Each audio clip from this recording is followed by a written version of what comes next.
Yeah, a little bit.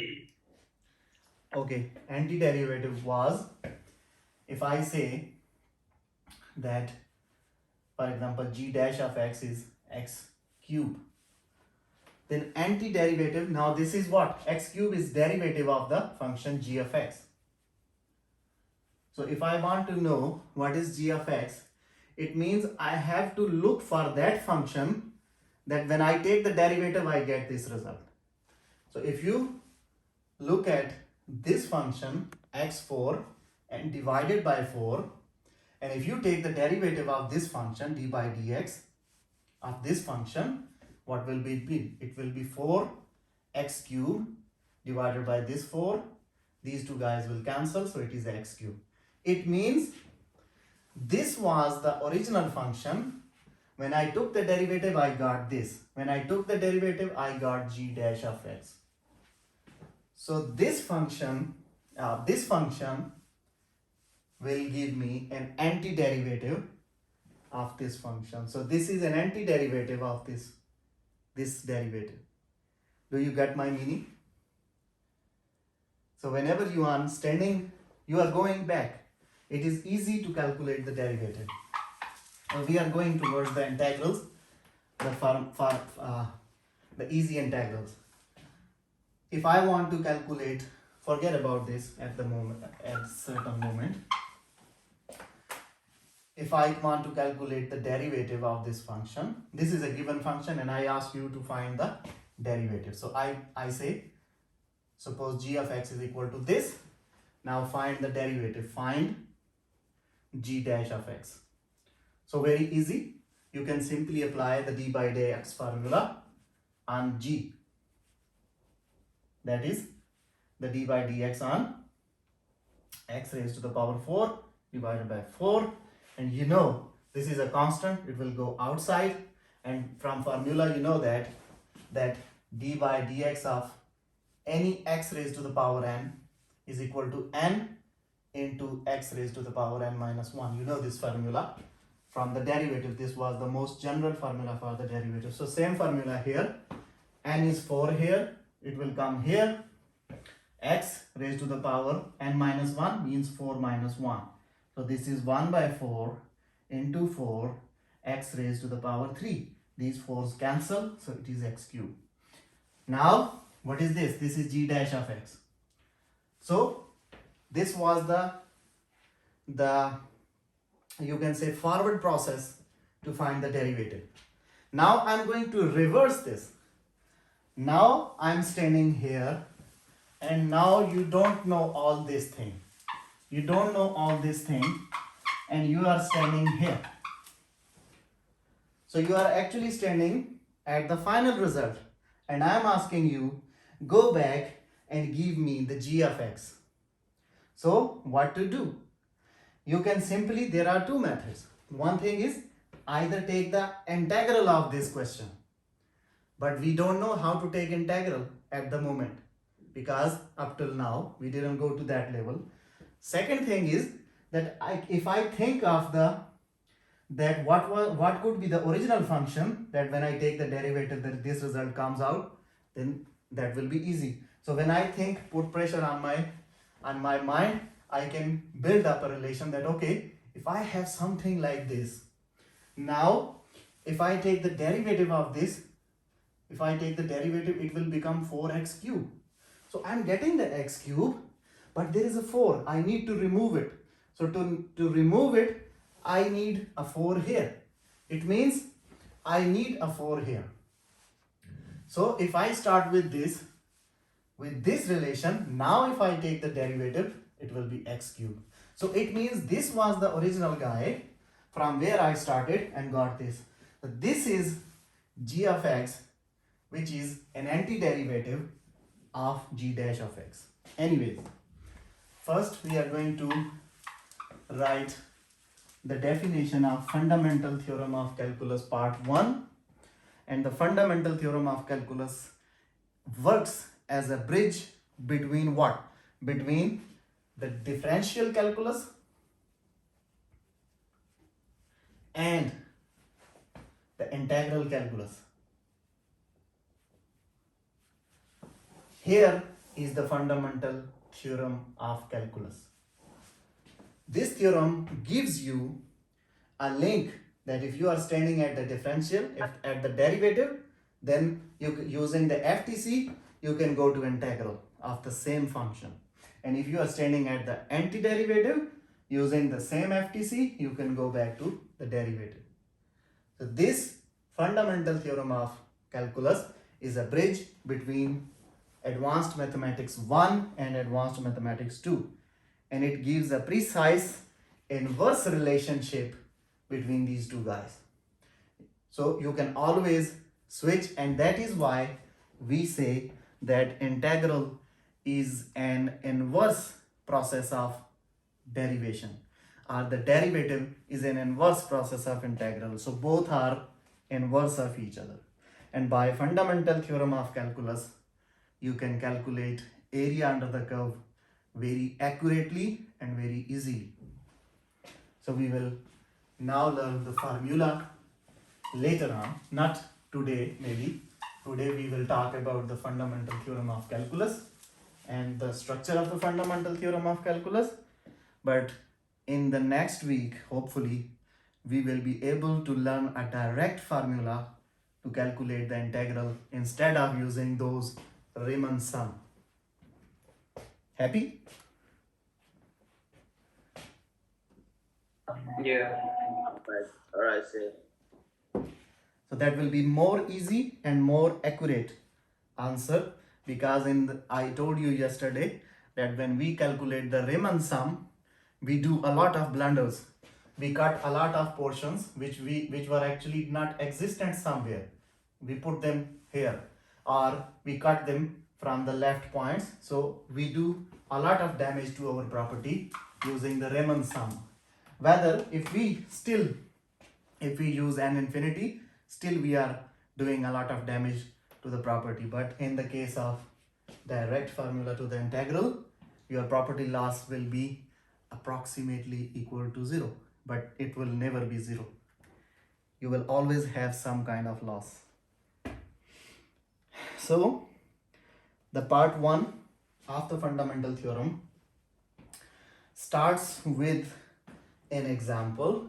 Suppose we have a function g of x, and this function is integrated between a and x, and I say this is equal to f of t dt. Now, so far we were familiar with a to b f of x dx. Now what is this? What's happening here? So actually now, at this time, at this point, we were getting the definite value of an integral from a to b. Now I'm actually trying to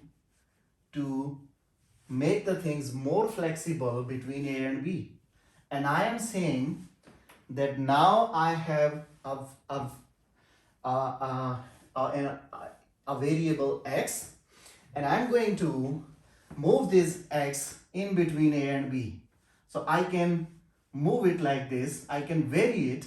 So when I will keep varying this, the answer to this will be varying.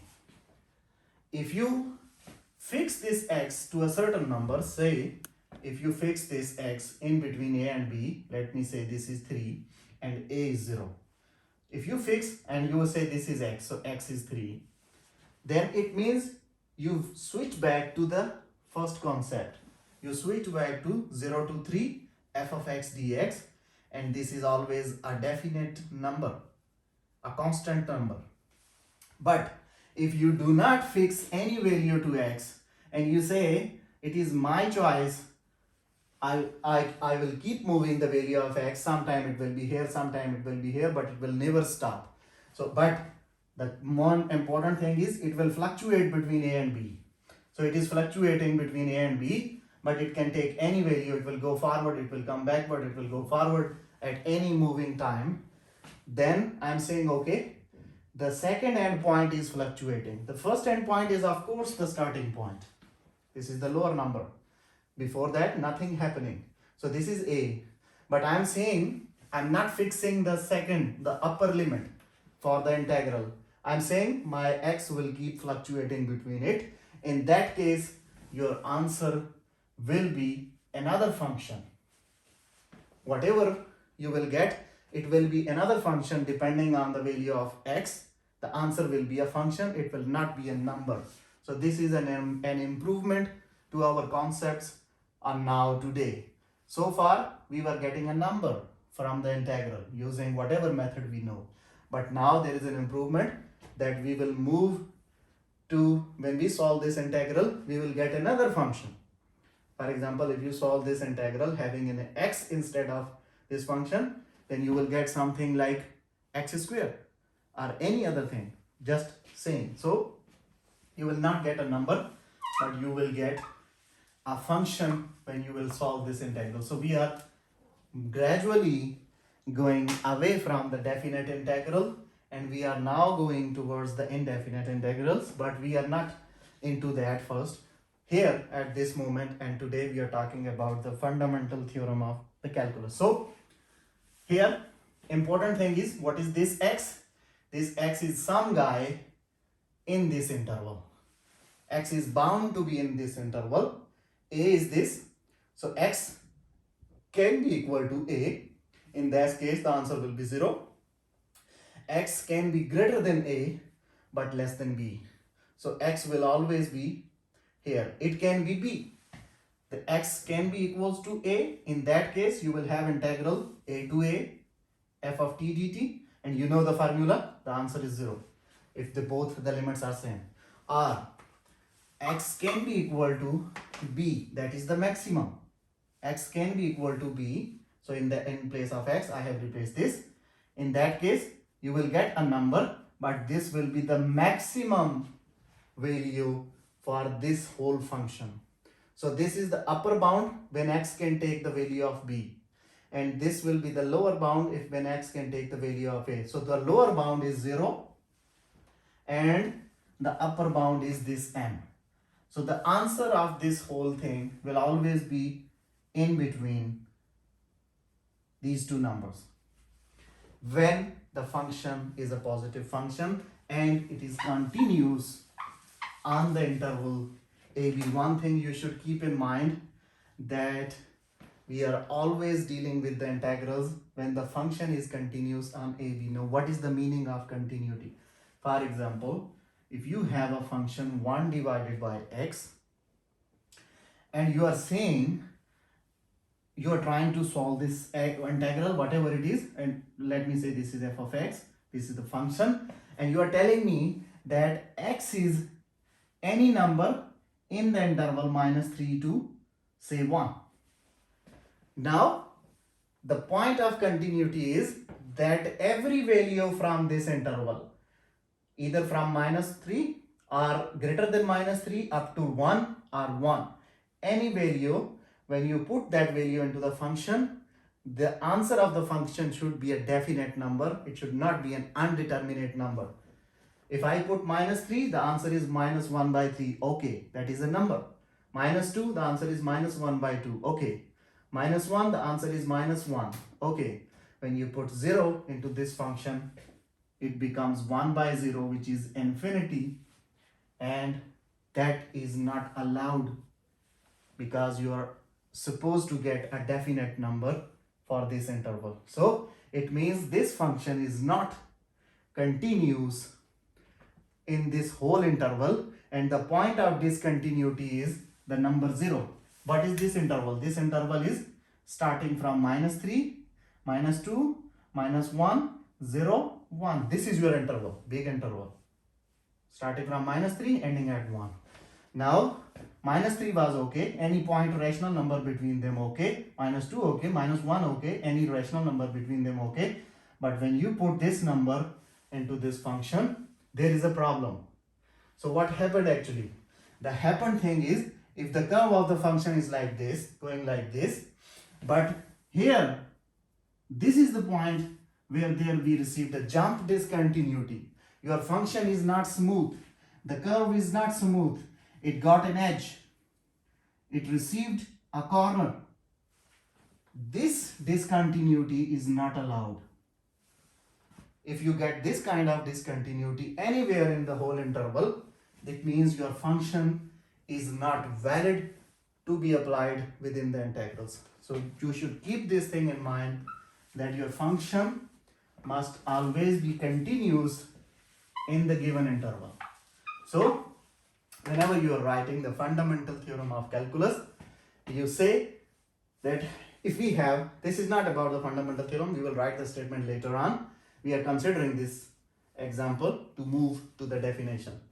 We are saying that if we have a function g of x such like this, and this guy x is coming from this interval, this t is another thing, which is because of this function, the function is something else, but this guy is coming from this interval, and this function is also continuous on this interval, then you can apply the definition of the integral on it.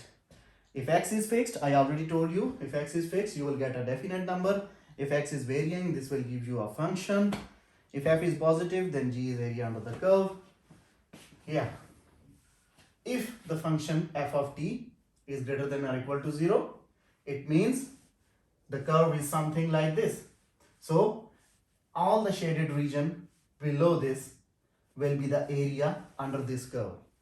If f of t is a negative function, then, or if f of t is somewhere positive and somewhere negative, then your curve will be like this. The curve will be fluctuating between the x-axis. It will go somewhere like this and then will move down and then go up. Now you cannot say that the total area is area under the curve. No, you will say that this is the area 1 and this is the area 2, and the total area is the difference of the positive upper side area minus the difference of the lower area. So the total area is always, you will always exclude this area from this area, and that will be your total area under the curve. Anyways, that is the concept written in the previous pages. The point is that if you have the function positive, then g of x is the area, is the difference of the, is the area under the curve.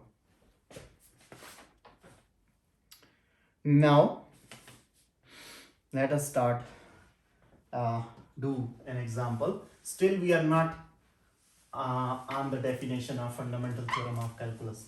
We are starting to discuss the scenario with an example, and after that we will write the compact definition of fundamental theorem of calculus. But first we have to get an idea what is happening. Suppose we have a function f of x, f of t like this, that's such that its graph is like this. I am drawing the graph here so that we can keep it later on.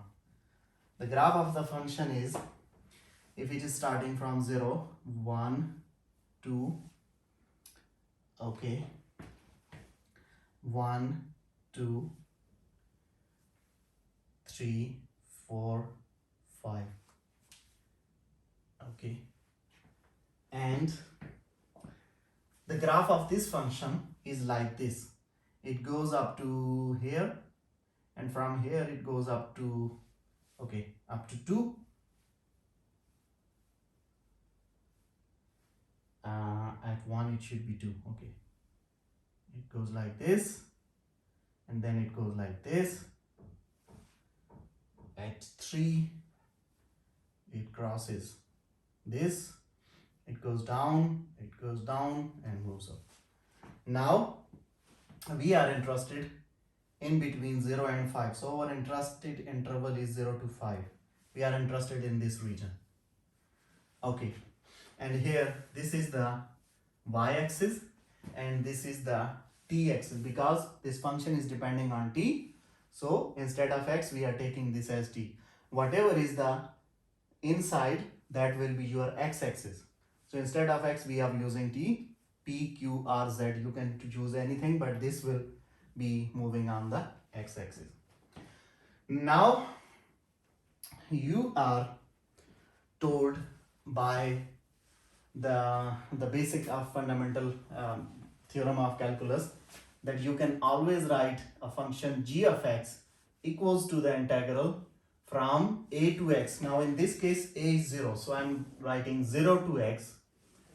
This number is 0, this is a. So instead of a, I'm writing 0 because this is 0. And the upper number is, if say x, f of t dt, you can always use this relationship using the fundamental theorem of calculus, which we did not have written in the proper way yet. Then the question is find,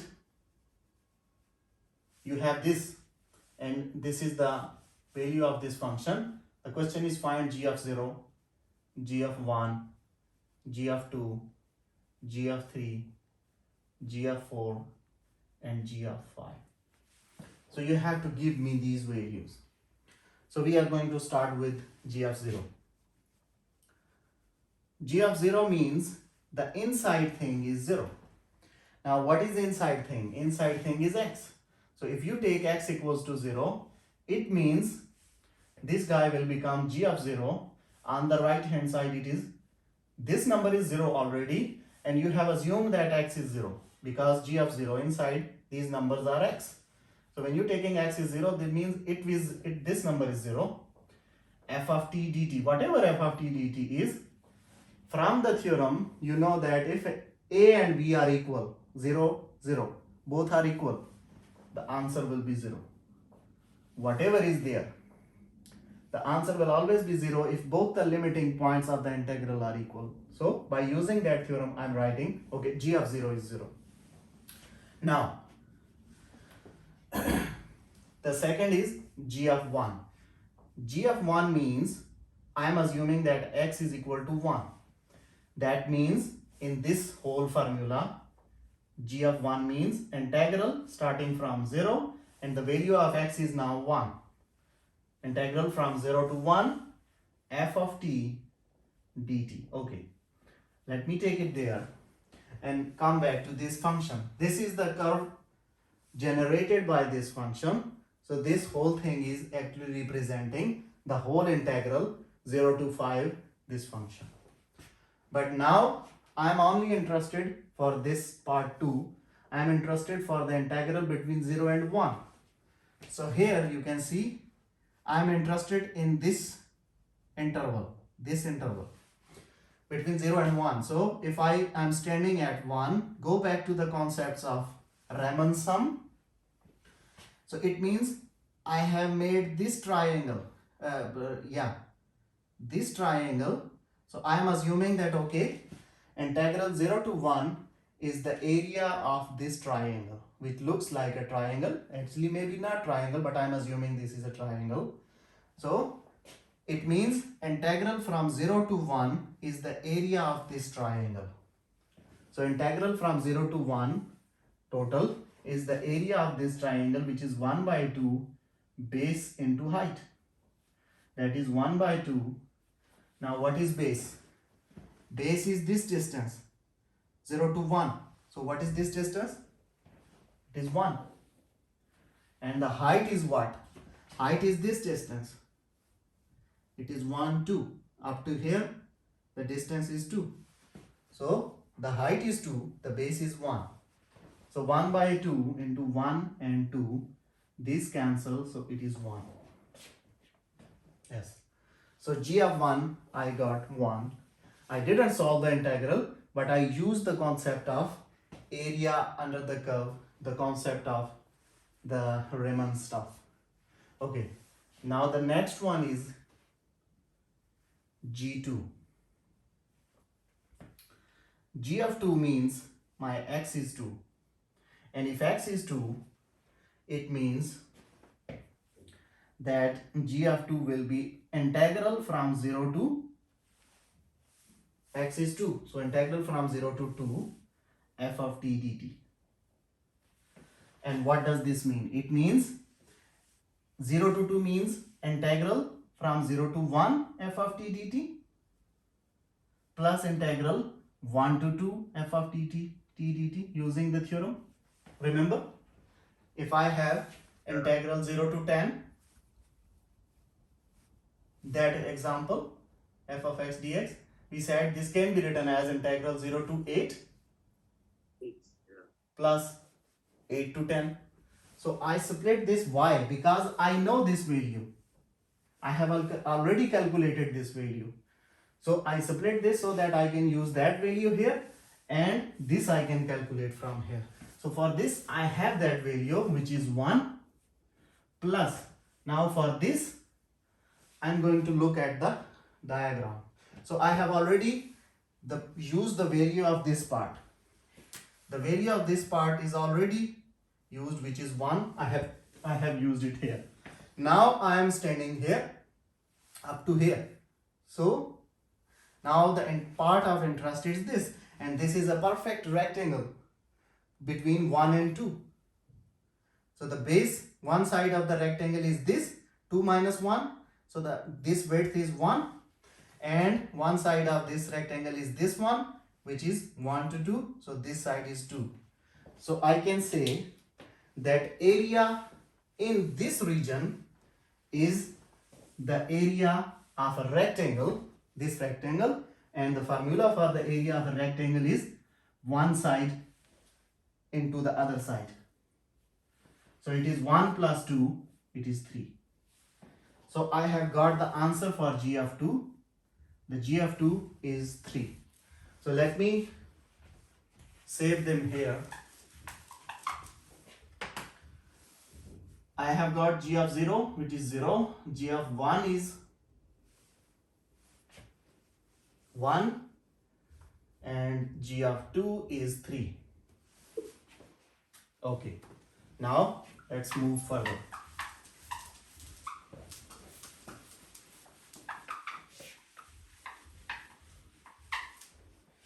So I already got these 3. Now the next one is G of 3. G of 3 means the value of x is 3. That means in this formula, G of 3 equals to integral from 0, x is now 3, f of t dt.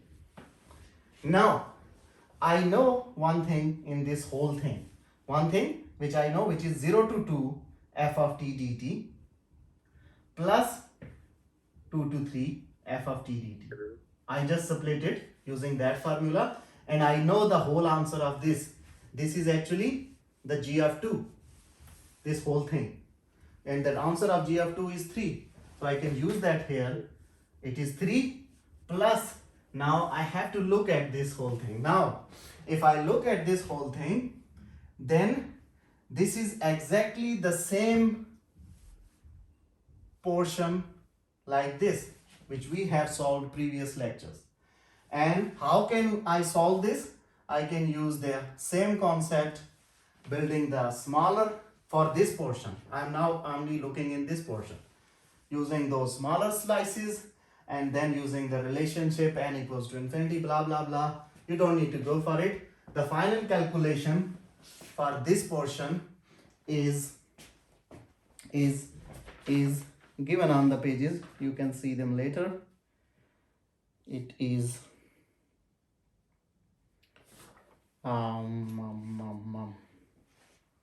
it is approximately 1.3. the answer for this, using the Riemann sum. You can take this slice like this. This is like this. The curve is like this, going like this. So that slice, and then using the Riemann sum, this is exactly the same things. The answer will be something 1.3. You don't need to go further into details. You already know how it comes. So the total answer will be for G of 3 will be 3 plus 1.3. It is 4.3. So I have got another value, G of 3, that is 4.3. Now, if you look at these shapes, okay, what is the next? We can first write that. I have got G3. Now I am going to find G4. G4 means x equals to 4, and this means G of 4 equals to integral 0 to 4 f of t dt. And in this integral, I already know integral 0 to 3 dt, plus the final thing I need to know is from 3 to 4 f of t dt. The answer for this is 4.3. 4.3. So it is 4.3 plus this integral. 3 to 4, f of t dt. And this shape is standing here, this part.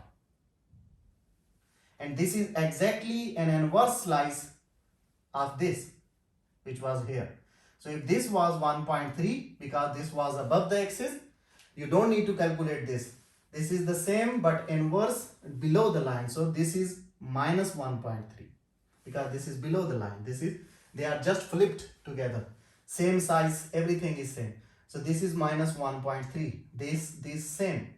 So you can simply put the negative, because this is now below the line. This part is below the line. So the answer for this is 4.3 plus minus 1.3. The negative of this slice. So you subtract them, the answer will be 4. 1.3, yeah, it will be 3. So the answer is 3. It means now the G of G4 is 3. And so we have got up to G4, and the G5 will be similarly x equals to 5 integral 0 to 5 f of t dt. And in this integral, I already know integral 0 to 4 f of t dt plus 4 to 5. I have to calculate f of t dt. 0 to 4 is what? 0 to 4 is this guy. So it is 3 plus, what is this? This is again this slice. And this slice is another flip of this slice, exactly equal to this. But since this is also below the line, so the size is same, but the number will be minus 1.3. These two are same, but they are below the line. So this is, if this is minus 1.3, then this is also minus 1.3. And these two are the same because of this. So these three are actually the same. But this is above the line, so this is plus 1.3 calculated by using the Riemann sum. And these are two are below the line, so they are minus 1.3, except equally separated. Last like a bread. If you split the bread into equal parts, if you have a total 2.6, you split it into two equal parts, 1.3 each. So this whole bread is separated into two parts of 1.3 each. So this is 3 minus 1.3, and the answer will be 1.7. So G5 is 1.7. So we have got all the values for this function. Now if you use all this data and plot them on the real line, since all these values are positive, it means the function will stay in the positive quadrant above the line, this line. And when you plot it one by one, 0, 1, 2, 3, according to the x-axis, the graph is like, this graph goes like this. I'm just drawing it, you can plot it, you know how to plot a data. You can plot it. Anyways, the number here is of importance, and that is 3. Corresponding to 3, we have f of 3. G of 3. If you look here, all these values, which value is the biggest? Which value is the higher? These 5, which one is the higher? 4.3. This, look, this is 3, this is 1.7, this is 3, this is 0, this is 1. So this one is the maximum. And corresponding to this, so you can see when you will plot this graph, you will see G of 3 will be here. So this will be the value 4.3, and this is the maximum point. It means the graph, the value of t on the x-axis, you are actually moving with t. So when the value of t is 3, the graph of the function g of x is maximum. And before that, it was increasing. You can see here 0, 1, 3, 4.3. So your data is going like this. Your data is going 0, 1, 3, 4.3, and then 3 and 1.7. So you can see this region, the values are increasing at every step. It means this function is an increasing function up till here. This point is here. Now after that, the function's value started decreasing, so your function is decreasing. This 3 is the point where the function can get the maximum value, and before that it was increasing, after that it is decreasing, just because the original function at this point 3 fluctuated between the x-axis. Originally the original function was like this, it was going like this, and at the point number 3 the original function went below the line. So original function f of t is negative less than 0 when the value of t is greater than 3, and the original function f of t is positive when the value of t is between 0 and 3, when the value of t is greater than 0 but t is less than 3. So in this interval the function was positive. After 3 the function became negative, but you can see the graph, all the values they have positive answers, but the same is affecting the graph of the antiderivative, that up till this number this function was increasing. At this point the function started decreasing. So from here to here you can see the behavior of the maxima and minima. If you go back to the advanced mathematics 1, we were always talking about the absolute maxima increasing, decreasing in the context of what? In the context of a derivative. In the context of a derivative. When we calculated the derivative, we said, okay, if the value of the derivative is increasing this point, the function is increasing, blah, blah, blah. So it means this whole guy is actually an antiderivative of the original function. So the original function f of t was this, and the derivative of that guy is g, which is behaving like this. And the concept, anyways, let's write properly the definition of fundamental theorem of calculus. After writing this definition, we can stop here.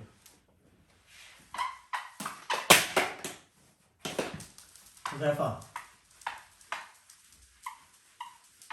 Yes. are you sleeping? No. Okay, nice. Yeah.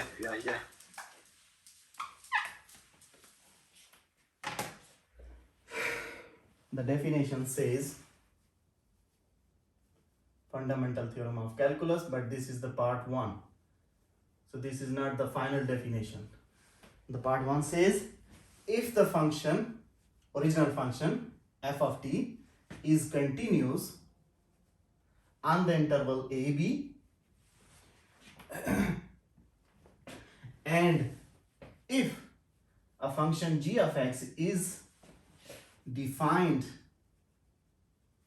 by g of x is equal to integral 0 to x, or integral, the first point is a, so a to x f of t dt, then g of x is continuous on the same interval a b, and the function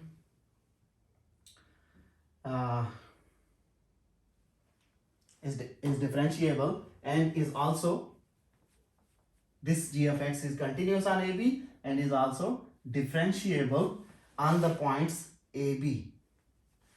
It can or cannot be differentiable on the end points, but in between A and B it must have to be differentiable so that you can find the derivative, and the g dash of x will be the f of t. So it means whatever the function is, if I am saying g of x is equal to integral a to x f of t dt, then whatever this function is, this is your g dash of x. So if I give you a function g of x in this formula, and if you can be able to check that this function is following this criteria, then you don't need to do the d by dx. If I give you a function g of x in this form and I ask you to give me a g dash of x, you simply check that this function f of t is fulfilling this criteria. If it is fulfilling this criteria, then this function f of t is actually the derivative of this function g of x, because this is inside the integral. So if you go back, recall the antiderivative, what was that? It was, if g of x is equal to integral of something, then d by dx of g of x will remove this integral, and this integral will calculate by dx, cancel by ds, and this will be the derivative of this function. But here you don't need to do that. You just check if this function, we will give hold a small example. If this function is following this criteria, then this function is actually the derivative of this whole thing. Let us see one small example, and we will stop here. This is FTC part 1, and the part 1 says, example is, find g dash of x if g of x is equal to integral 0 to x under the root 1 plus x square dx. Okay, so now this is given to you and you are asked to find the g dash of x. You are given g of x in the form of an integral, so you are asked to find the derivative of this function. Now compare this thing with that formula which we started with. The formula was g of x equal to integral a to x f of t dt. Here, yeah, it should be, it's not x square, it should be t square dt. Yeah, because this function is f of t dt. Okay, so now compare this with this original, with this thing you already familiar a lot now. This, we started the FTC with this one. Now compare it with this one. What is, you can see the left side is g of x, fine, equal integral a to x, a is 0, so integral 0 to x, that is fine. Inside we have a dt, that is fine. So it means this guy is actually f of t. So my f of t is under the root 1 plus t square. Now I have to see whether this f of t is following those rules of the FTC.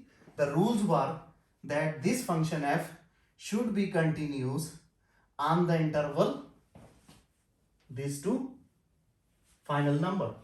So the interval is 0 to x, whatever is x, I am not sure here, but when this is confirmed that this x will be greater than 0, because I told you this is the lower bound. So this number, whatever the number will be, it will be greater than 0, so it will be a positive number.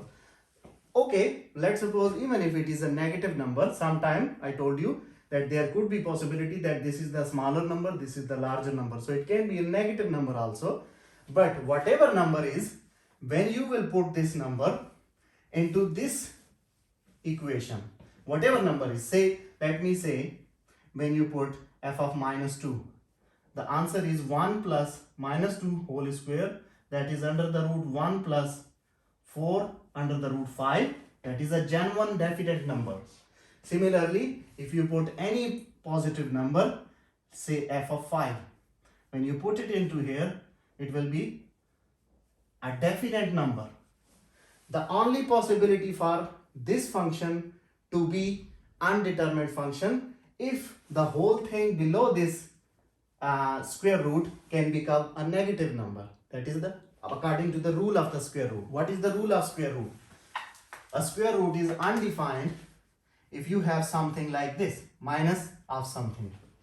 If the square root has minus of a number, then the square root fails to calculate this. The answer goes into the complex numbers.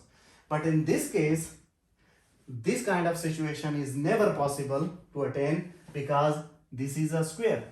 So even if you put a negative number, it will become positive because of this square, and this positive plus this positive will always be a positive number under the square root. Similarly, if you put positive, even if you put 0, then 0 plus 1 will be a positive. So in between the whole real line from negative infinity to positive infinity, whatever number you will put here into this function, the answer will be positive, and square root of a positive number is always valid. So this is always a valid number for the whole real line. This means this function f of t is a continuous function for this domain, whatever the x is. So I am saying that the function f of t is continuous on the interval a to b, whatever the number b is. So if, and that was the basic criteria for the fundamental theorem of calculus. Since it has followed this criteria, so I can simply say that by using the fundamental theorem of the calculus part 1, I can say that the derivative g dash of x is simply equal to replace the t with x, and that's it. So the derivative of the function g dash of x is simply equal to under the root, in place of t, replace it with x. So this is the derivative of this whole question. So the derivative of g of x is under the root 1 plus x square. We will move into further simplicity, but at this point you need to understand this whole thing, and if you don't understand, read the lecture notes again, you will understand it better. Okay? Any questions? Okay. Okay. So the simplest, let me summarize. The simple thing is, if you have a g of x equal to integral 0 to x f of t dt, and this function is continuous on the interval ab, which is this interval, then simply write this function in terms of x. Here it will be written in terms of t. For example, in the case of example, it was written as 1 plus t square. So just simply write the same function in terms of x. It will be 1 plus x square, and just say that, okay, this is the derivative of this.